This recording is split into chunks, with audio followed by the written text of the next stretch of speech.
Vamos lá, Thiago Valu, já de volta aqui após a zona mista e a entrevista coletiva. E para aquela análise que a gente faz dessa derrota do Cruzeiro, primeiro aí a gente tem que explicar sempre isso, né? Que a coletiva ali é um lugar onde você faz uma pergunta e o entrevistado responde o que ele quer e você tem uma pergunta, não é um debate, não é uma luta de boxe, não é nada como alguns aí gostariam que fosse, né? Então, só para ficar esse registro aí, e tô tranquilo aí com esses comentários aí que alguns fazem, mas ali você pergunta e quase nunca a sua pergunta vai ser respondida. Mas ainda pegando lá o gancho da entrevista coletiva do Seabra, não teve como ele falar da questão física, não teve como até abordar essa questão física dele, porque realmente o São Paulo veio com um time reserva, mas isso aí eu acho que deixou a situação a mesma coisa. Pode falar que os jogadores estavam descansados, querendo mostrar serviço, mas era o time reserva do São Paulo, né?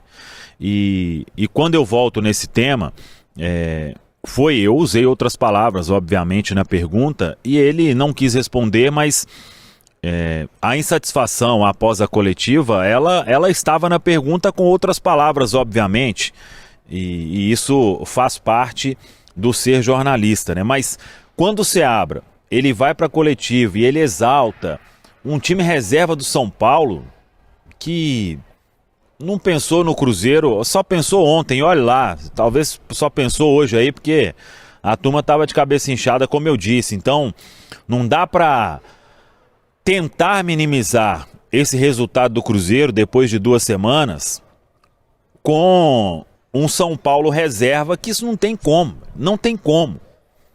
Não adianta, tem que chegar e assumir, o time foi mal, os treinamentos não surtiram efeitos, a gente teve aí o período de data FIFA para trabalhar e nada deu certo. O Cruzeiro fez um jogo muito ruim e o primeiro tempo foi ruim, o segundo tempo foi ruim, não arrumou nada. O Seabra, quando ele fala que voltou do intervalo, gente, a primeira chance do São Paulo já foi saiu a bola, o São Paulo já estava no ataque. Então, pensou em mudar, demorou a mexer, algumas coisas o Seabra ele vem fazendo, e isso obviamente a gente não vai ser doido aqui de defender o indefensável, né? De tentar puxar algo positivo se não tem o algo positivo para puxar. E foi um Cruzeiro dominado do início ao fim. São Paulo, com o time reserva, criou as melhores oportunidades, o Cássio teve que trabalhar muito. E isso, você voltando depois de mais uma data FIFA, eu com sinceridade, essa aí, eu esperava alguma coisa diferente, porque o jogador descansou, com quem a gente conversou, não, a turma estava cansada mentalmente também, a sequência estava muito ruim, só que no meio dessa sequência ruim veio uma classificação diante da equipe do Boca Juniors, aí quebrou a sequência, os resultados ajudaram, você foi para a 5ª colocação, então era o melhor cenário do mundo para o Cruzeiro voltar e ter o desempenho que em alguns momentos já mostrou nessa temporada, né? Mas aconteceu exatamente o contrário, o Cruzeiro não conseguiu render, isso também precisa ser repassado aos jogadores, porque a responsabilidade ela precisa ser de todo mundo, mas claro, a partir de um momento em que uma outra coisa, era até uma outra pergunta que eu queria fazer para o Seabra. Além de não ter resultado, não está tendo desempenho, e está tendo queda em algumas coisas que a gente tinha de positivo nesse time. Hoje a defesa do Cruzeiro, ela está numa instabilidade absurda. Qualquer time está levando muito perigo ao gol do Cruzeiro. E isso já não aconteceu em vários jogos nessa temporada. Muito do que o Cruzeiro conseguiu fazer aqui no Mineirão, de ter uma baita campanha como mandante, foi porque a defesa foi muito estável. E agora ela está instável. Então, para não dizer que pegou apenas um, o Atlético Goianiense criou bastante. E a gente falou que esse era um ponto que precisava de mudar. Que precisava de passar uma outra impressão depois desse tempo todo para trabalhar. E não passou. Não passou. O ataque reserva do São Paulo deu uma canseira para a zaga do Cruzeiro e exigiu muito do Cássio. Até em um determinado momento não teve jeito, naquele chutaço do William e o gol do São Paulo, que venceu com uma facilidade, volto a repetir, e isso é mais do que um sinal de alerta, porque temos ainda mais 2 datas FIFAs. A outra é só em outubro. Só que até lá tem um mata-mata de Copa Sul-Americana. E o que parece, pelo discurso de todo mundo, é: beleza, o Campeonato Brasileiro tá aqui, a gente tá ali, perto do G6, porque agora até saiu do G6, né, com esse resultado ruim em casa, e todo mundo apostando na Copa Sul-Americana. Só que não dá para vislumbrar essa facilidade absurda de que o Cruzeiro vai chegar e vai ganhar a Copa Sul-Americana. Então, se não ganhar a Copa Sul-Americana e ficar fora de uma Copa Libertadores no Campeonato Brasileiro, aí a temporada, por mais que você não brigue na parte de baixo para não cair para a Série B, por tudo que aconteceu, a temporada vai ser péssima. O Cruzeiro, com os investimentos que fez, com a condição que vem sendo dada, não estar na Copa Libertadores será, na minha opinião, um vexame.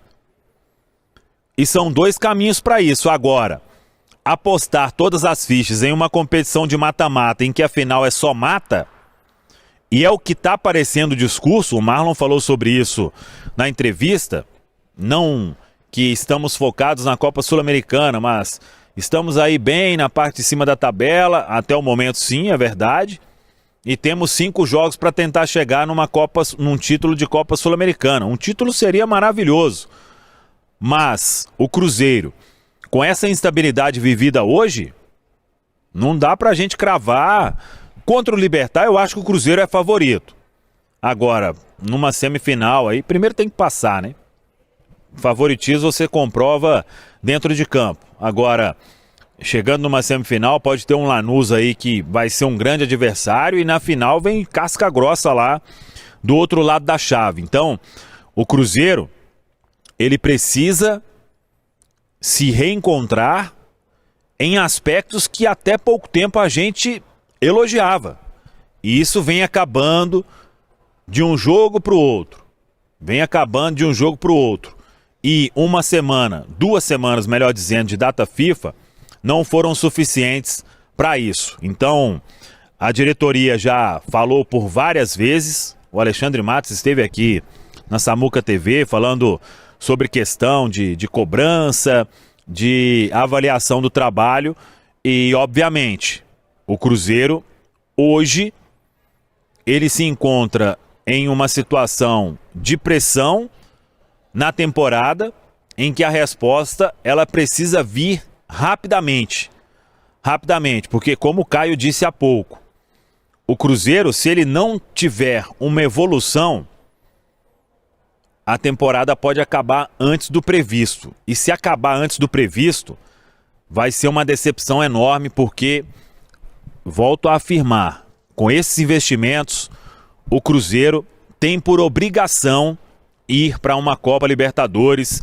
em 2025. E o Fernando Seabra, para a gente fechar, a gente que já brincou por diversas vezes aqui, né? Não dá para brigar com o que todo mundo está vendo. Até certo ponto, você pode falar isso e aquilo, meu time isso, meu time aquilo. Mas, quando a gente falou sobre desempenho, o Cruzeiro perdeu vários jogos e teve um desempenho ok. E nesses últimos jogos, tirando a vitória aí sobre o Atlético Goianiense, o desempenho também foi ruim, o Cruzeiro não teve o resultado e não teve o desempenho. E isso é um ponto que preocupa. E quando o Seabra vai para uma coletiva demonstrando tranquilidade, é o que menos o torcedor quer ver. É o que menos a gente quer ver.